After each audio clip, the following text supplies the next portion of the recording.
Here's a Google Sheets trick to make COUNTIF much more effective.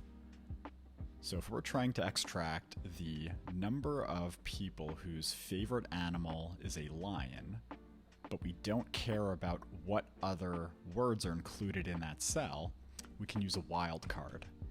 So you do equals COUNTIF.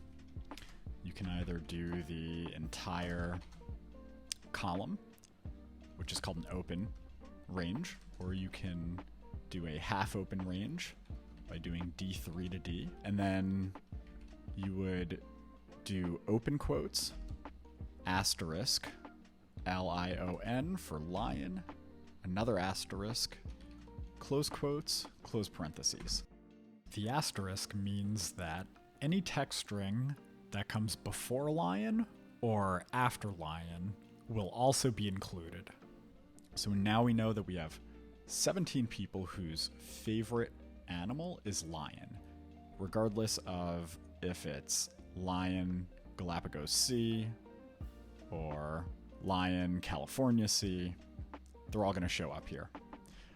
We can get a little bit fancier. Instead of hard coding the word lion in that criteria, we can put it in a different cell up here and reference it. So now we have a better constructed function that we can use. And if we want the number of people whose favorite animal is a snake, and we have snake, tiger, or other types of snakes in here, they're going to show up when we copy and paste this formula over, assuming that we leave the absolute reference on the column. So now we have 20 people whose favorite animal is a snake. Thanks for watching.